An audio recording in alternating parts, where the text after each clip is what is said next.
प्यारे दोस्तों, आज की कहानी रहस्य, घमंड, प्रेम और श्राप से भरी हुई है।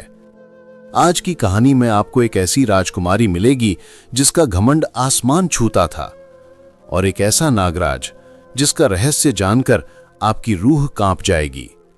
कहानी में ऐसा मोड़ आएगा जहां राजकुमारी को अपनी गलती की ऐसी सजा मिलेगी जिसकी उसने कभी कल्पना भी नहीं की होगी। तो दोस्तों, कहानी को आखिर तक जरूर सुनना, क्योंकि अंत आपको अंदर तक हिला देगा। बहुत पुराने समय की बात है। गंगा नदी के किनारे बसा हुआ था चंद्रपुर राज्य। यह राज्य अपनी दौलत, न्याय और भव्य महलों के लिए प्रसिद्ध था। चंद्रपुर के राजा थे महाराज रुद्रसेन, बहुत ही न्यायप्रिय, दयालु और धर्म में आस्था रखने वाले। रानी का नाम था महारानी कौशल्या, शांत स्वभाव परंतु भाग्य से अत्यंत दुखी। उनकी एक ही संतान थी, राजकुमारी मायावती। लेकिन राजकुमारी मायावती सुंदर तो बहुत थी, पर उसका स्वभाव जहर से भी ज्यादा जहरीला था। उसे अपने रूप पर इतना घमंड था कि वह किसी दासी से भी सीधे मुंह बात नहीं करती थी। मायावती अक्सर कहा करती, इस धरती पर मेरे योग्य कोई पुरुष पैदा ही नहीं हुआ। कई बड़े बड़े राजा उससे विवाह का प्रस्ताव लेकर आए, लेकिन राजकुमारी ने सबका अपमान किया। किसी से कहा, तुम काले हो, किसी से तुम्हारी औकात मेरे चरणों के बराबर भी नहीं। राजा रुद्रसेन उसे समझाते रहे, लेकिन घमंड किसी की सुनता नहीं। इसी राज्य के पास एक घना जंगल था जिसे लोग विषधर वन कहते थे।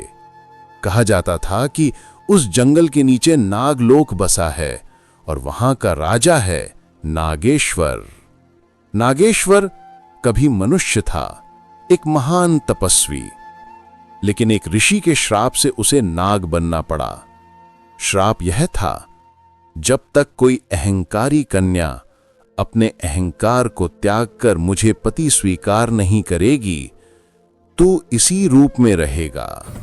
एक दिन मायावती अपने घोड़े पर सवार होकर जंगल की ओर निकल गई। दासी बार बार मना करती रही, लेकिन राजकुमारी नहीं मानी।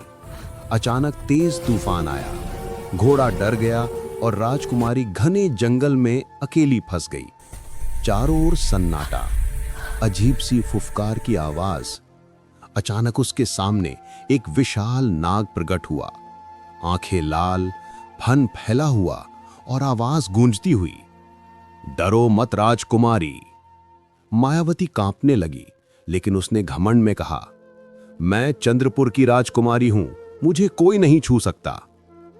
नाग मुस्कुराया, सबसे पहले तेरा यही घमंड टूटेगा। नाग ने अपना श्राप बताया और कहा, अगर तू मुझसे विवाह स्वीकार करे तो मैं मनुष्य बन जाऊंगा और तुझे रानी बना दूंगा। मायावती हंस पड़ी, एक नाग से शादी? तू सपना देख रहा है। ये कहते ही धरती कांपी और मायावती बेहोश हो गई।